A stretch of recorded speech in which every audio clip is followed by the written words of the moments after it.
You are listening to the Your Empty Nest Coach podcast with Coach Christine, episode number 33, How to Prepare Your Home for the Empty Nest.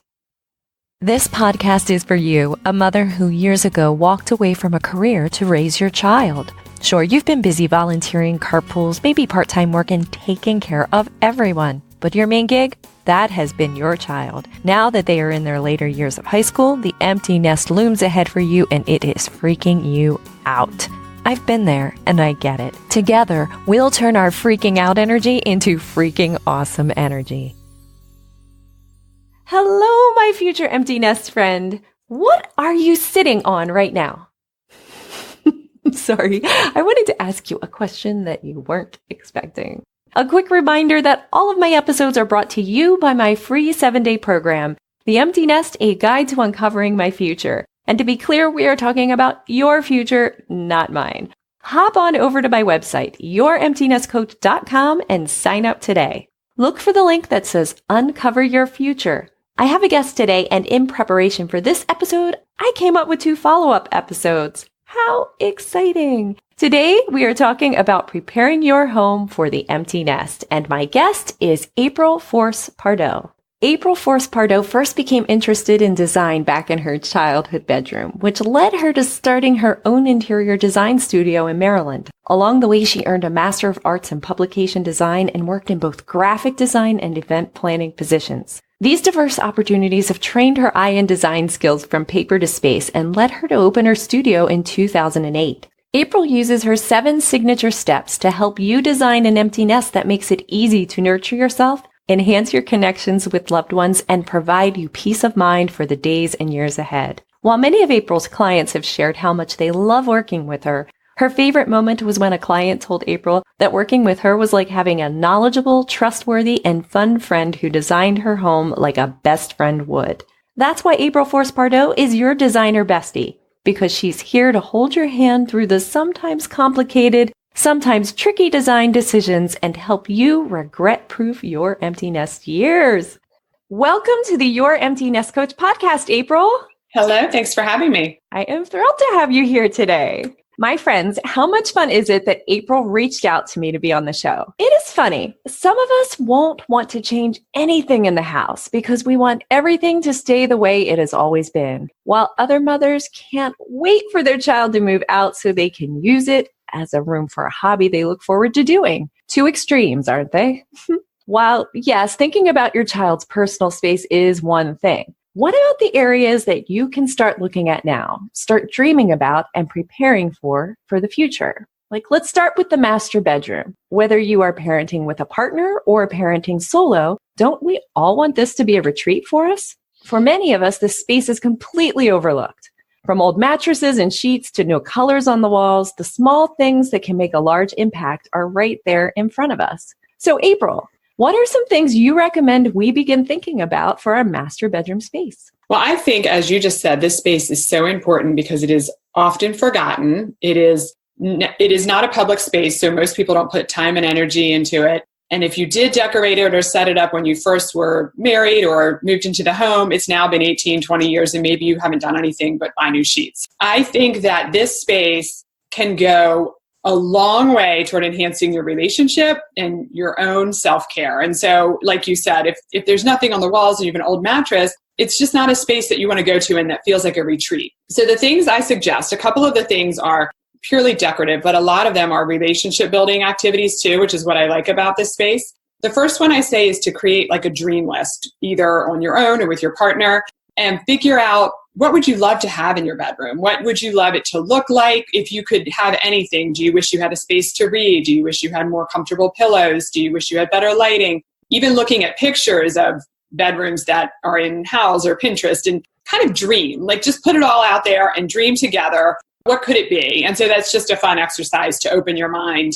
And then into a practical step would be looking at, like you said, that mattress and bedding, overlooked, easily in a rut sometimes. And so physically, obviously, your mattress is going to help you sleep much better.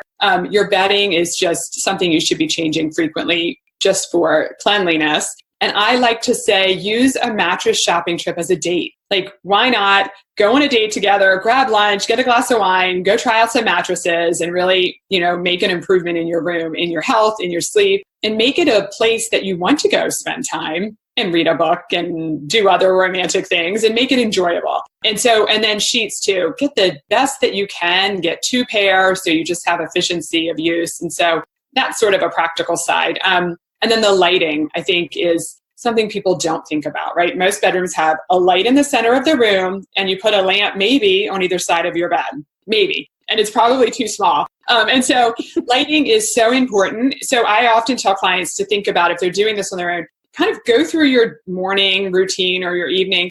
Where do you wish you had more light? Like, really think about light in an intentional way. And when you're putting your jewelry on and you're opening something at your dresser, can you see? Or are you standing in front of the only light in your room and you can't find anything and you're always moving your jewelry box over? So maybe a beautiful lamp on your dresser. Like, think about strategically, where do I need more light? Bedside lamps are often way too puny, if they're even there. And so if you like to read in bed, this is a must-have. You need a great lamp that's going to literally shine light on your book, or sconces and a lamp. Lighting is underserved, and you can add maybe sconces around the room to get that overall illumination. Maybe update that center light so it's a little more attractive too. And so lighting is 100% important in every space, but in dimmers, so we can set a mood. Oh, I love dimmers. On everything. So think about what you're doing, how it can be better lit. If you've never thought about your lighting, you may be in for a really nice surprise in that you might need 2 or 3 new lamps and you've got it down. So that's another thing. And then the mood and the feeling through the colors in the room. And so if you haven't painted that room in 15, 20 years, even if you love the color, it probably needs a refresh. And so thinking through the feeling you want in the room is what I think about when I think about color palettes. So what's the feeling? Is it calm and serene? Is it romantic and energized? And use color to enhance that. And the tip I have is, once you select your bedding, and if you're doing new duvets or comforters, pull a color from that for your wall color. And so pick that wall color second, or wallpaper, whatever you're going to do. But these things, they seem like material objects or simple colors, but completely can change the mood of a room and the feeling of the room and the desire to go into a room and spend time in a room. It's amazing how just the right colors can soothe you and give you that environment that feels good and that you and your partner want to retreat to at night and enjoy. Because this is a room, I feel like, even though it's a private room, even if the kids are gone and when they're gone, you can just say, let's spend 2 hours in the bedroom tonight. We're going to read, we're going to hang out, we might get romantic. Like, we're just going to make it our space. We don't have to hang out in the living room all the time, right? But if your bedroom is old and outdated, you're probably not going to want to do that, right? So the goal is to do that. And then another thing I like that can be a great couple activity is thinking about the art on the walls in your bedroom, whether there is something that is so old that you don't even notice it anymore, or maybe you have no art. Think about, and not to force it, because if that's not your thing, it's not going to work. But if you're interested in art and you both like art, find local artists, go to local galleries, go start following someone, make an adventure of it to go and find new art and see new art and go to parties. And not that you have to spend tons of money, but find something that you love and that interests you and put that on your walls. So it also makes you feel good and is something you both like and cherish. And that will liven up a space immediately. You know, the art on the walls is a big, big deal. So those are a couple of things I love because you can do them as a couple and you're also enhancing a space together. And so that's another date activity. And finally, I would say, think about how you can splurge maybe a little bit in that space. And I think about maybe hotels you've been in that you loved, or even things you've seen on movies or TV shows. Can you add a coffee station? Can you add space for like a masseuse to come in once a month to do couples massage? Can you upgrade that bedding to something even more luxurious? And so what different splurges can you put in there? Because I feel like you deserve it. It's your space, make it special. And so whatever that is to you, I had a client recently we had a custom jewelry armoire made for all of her treasures. So, I mean, that's a splurge. And so what kind of things can you do to treat yourself in the bedroom that is going to enhance that space and enhance the relationship? And just, I want everyone to have a bedroom that makes them want to retreat there and enjoy time. Oh my gosh, I love the splurge of a coffee station. Like, I'm all in. Yeah, or whatever it is for you, right? A beverage center, yeah. So, there are ways to bring something special into that space instead of making it just the place where you sleep. Yes, all great. And it's so hysterical because I'm looking at your background and my background, and I just moved into this room that has been empty. So I don't even have my nice bookcases behind. So the stark difference. That's okay. You're starting. It's okay. We have the before and after within the video, right? Yeah, that's true. It's great. Yours is so calming and nice. If you're watching this video, people, sorry. And April, if I'm right, you have an entire blog post about this. Is that correct? I do. Great. And I will link that in my show notes for my listeners. Okay, great. Awesome. Yeah, because there's a downloadable too, like a free worksheet people can grab and to work through some of these steps and think through them. Wonderful. And I love, anybody who's listened to my podcast more than once knows I love dreaming. So this is good. Good stuff. Have fun. All right. So as someone, April, who helps empty nesters with their interior design, is there one go-to space that you feel will make the largest impact with the least amount of effort just to get us started?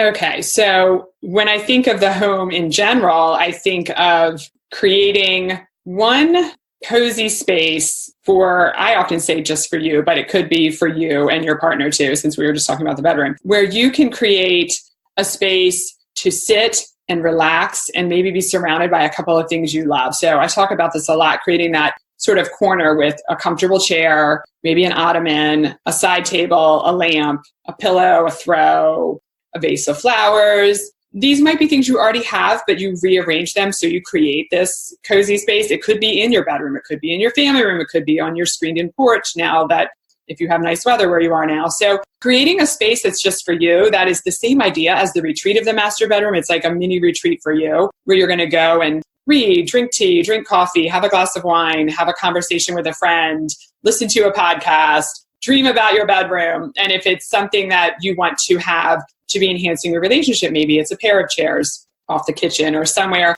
Maybe when you're reimagining your home a little bit, if you're thinking empty nest years, maybe you're reimagining spaces and creating that somewhere. But that, I think, is something that someone can do in a weekend. It's just a matter of looking at your rooms differently and saying, I don't have a favorite place where I love to just go sit and do the things I need to do to nurture myself and to take care of myself. And in the bedroom, I would say new sheets, like 100%. I think people are like, just living with too many old sheets. And so go out, splurge on some really nice new sheets. I mean, that's really simple and luxurious to get into a nice fresh bed. But in the home, just thinking about, do I have a space where I like to go and sit and get comfortable and relax? I have a space in my home like that. And I have a girlfriend that will call me and say, are you in your chair with your coffee right now? Like, yes, I am. Because that's where I usually am if I have a break, right? So find a space that makes you feel good. That's awesome. I have a space, but I don't use it enough, and I'm really bad about it. So I have a hammock in what would be most people's dining room. Okay. Because we don't host parties. And I was like, let's put a hammock there. And I do, when I sit there, I love it, but I need to sit there more. It's a good thing. Yeah. Well, and think about the things that would make you want to sit there more. That's what I would say. Like, if you're not, there's like, what is not there? Or what is it about it that makes, and try to bring those things into the space so that you will be more inclined to use it. You're right. I need a bookshelf. You just solved it for me. Thank you. Awesome. So here's another question. And this is fun, I think, hopefully. And I've probably made all of them. Hey, look at my wall. Can you share maybe some fun, common decorating mistakes for my listeners? Yes, I can.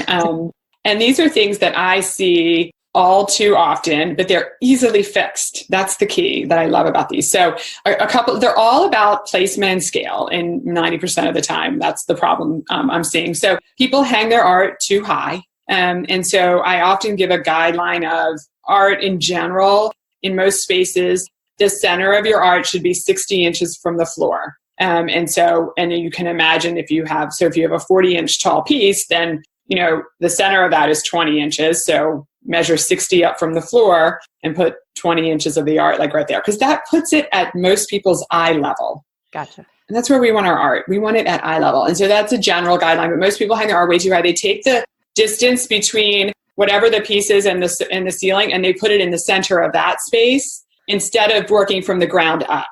Gotcha. So we need to work from the ground up. That's one thing you can do. And then conversely, people often hang their draperies and curtains too low. they hang them right at the tip top of the window trim instead of going almost all the way to the ceiling and raising that eye up a little bit and elongating the space. So it's kind of an opposite problem. And so the draperies are too short and they're hung too low. And so that scale needs to be gone up, and the opposite of the art. And then the other scale issue is often area rugs too small. And they're sometimes placed floating in the middle of, like there might be a coffee table on it, and then all the other furniture is like 12 inches away from the rug. So it should really have all the furniture, front legs or more on a rug in like a living space, or go to encompass almost the whole room if you can, with like a 12-inch border or something. So rugs are too small, art's too high, and curtains are too low. Those are kind of the three things that visually enhance a space if you change those. That's awesome. And yes, guilty of the curtains for sure. Well, you don't know what you don't know. I mean, and so it's not, and I think those are, like you said, kind of fun. It's not to criticize someone or put them down. I mean, it's certainly not like the end of the world, but those are things you can do, and you may realize how much of a difference it makes. Absolutely. Great. That's awesome. And the artwork, it's funny. I have noticed that. I work on a campus where we have an art museum, so they'll bring art and place it. So I have noticed art more often than I used to. We don't have art in my house. We need art. You can't hang it too high if you don't have art. That's right. That's one way to solve the problem.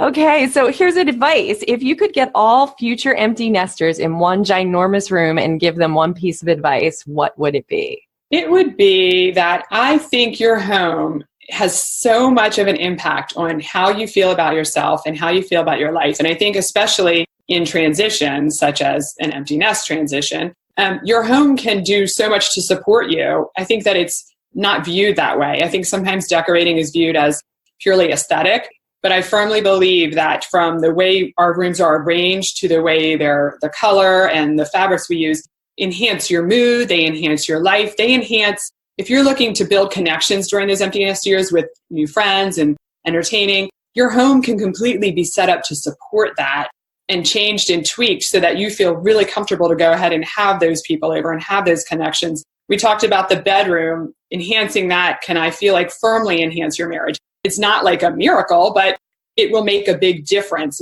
The environment you live in definitely impacts your mood. And so I would say to, if you have a couple of years ahead, stop and think and look at your home and go, okay, maybe right now we can't do these things, but in like 4 or 5 years, we're going to be ready to decide, are we staying, are we going? And if either way, let's enhance the home to serve our needs. Do we want coffee together every morning? Do we want to have dinner parties? What do we want to do? Do we want the kids to come home? Are we going to create a patio so that they enjoy coming home? Like, really use your home as a tool. So start looking at it in that way. And if you are going to be selling it, even in 10 years, I always say, make the improvements now so you can enjoy them. Yeah. And kind of go through that list and think, okay, if I am going to sell in 10 years, look at the big things, the flooring, the shutters, the front door, any of the architectural elements, the painting, like what things can we improve now?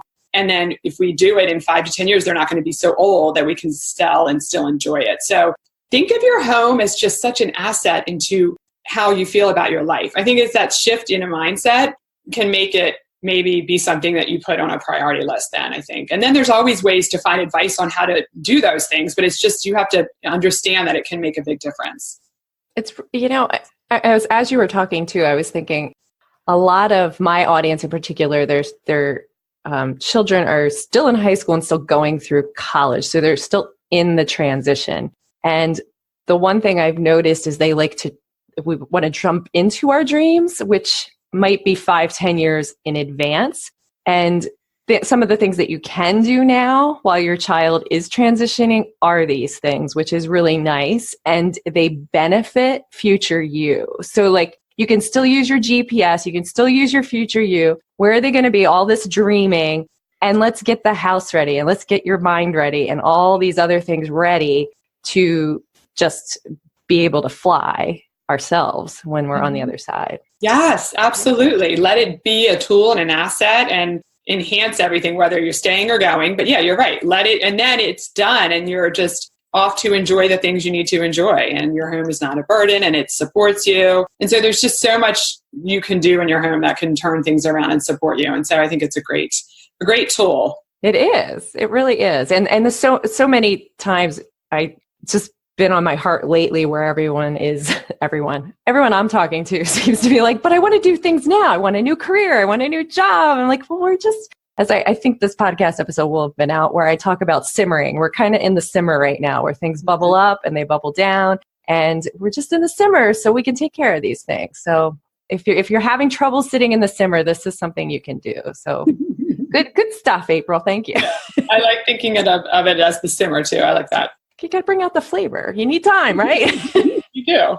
Okay. So is there anything else you would like to share with my amazing future empty nest friend?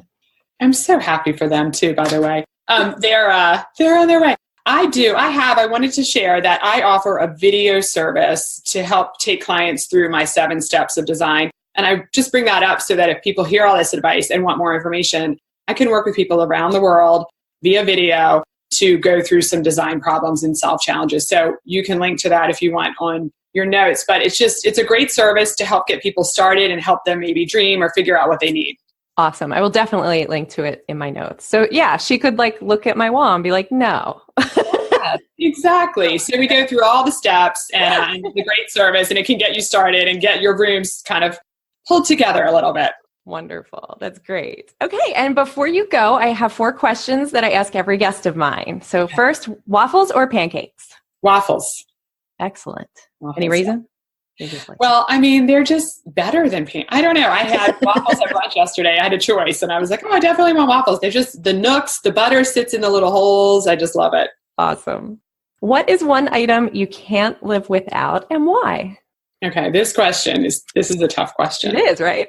Yes. I mean, it's almost like impossible. But okay, I think it is going to be my sunglasses.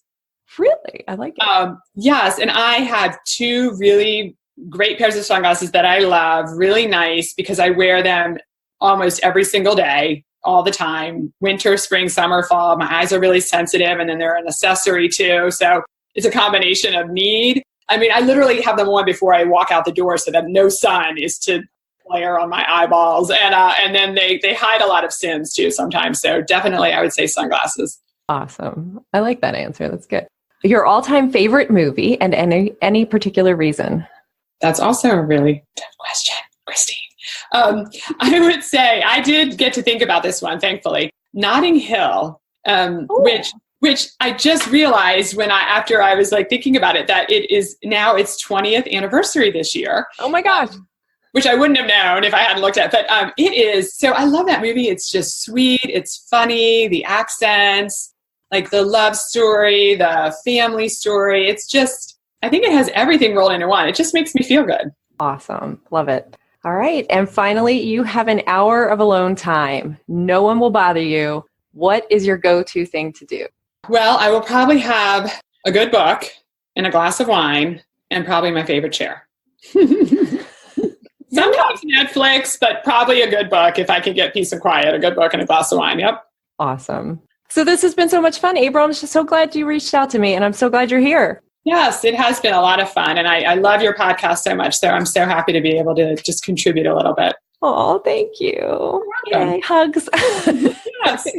Well, thanks again for being here, and thanks for all you do to help empty nesters on their transition. Go team. And thanks for sharing your knowledge with the mothers in my audience. Oh, you are more than welcome. Thank you so much for having me. Awesome. Please don't hesitate to fly on over to our Facebook group. Our name is Green Popsicle Sticks. Want to know why? Listen to episode number 17. Or head to my website, youremptynestcoach.com/community for links to join our flock. Why should you join our group? Well, the adjustment to not having your kiddos at home full-time isn't always easy, but it sure can be a ton more fun with a flock of friends. We look forward to seeing you there. If you're ready to begin the journey to find future you and use her as your GPS, definitely sign up for my free program, The Empty Nest, A Guide to Uncovering My Future. Episode 13 covers the high-level concepts of that program, if you would like to check it out. To dive deep in the concepts, take the free program as I provide videos and worksheets to assist you on your journey. The questions I have for you in this episode are, 1, is your home your retreat? And 2, have you thought about your home in the empty nest? As always, I provide content to make you think, my empty nest friend. My hope is that I am able to provide you with thoughts that positively impact your life. You'll find the show notes for this and every episode on my website. My next episode's title is Your Child's Room on College Breaks. We're going to stay with the home theme for a couple weeks here. Don't forget to subscribe to this podcast. It is free and you'll be notified when I post a new episode every Friday. If my show has helped you in any way, please share it with one other person you think it will help too. You'll be giving them a free gift. Thanks for your time and energy with that. And thanks so much for listening, my empty nest friend. Remember, you are amazing. Hello, my future empty nest. Don't forget to subscribe.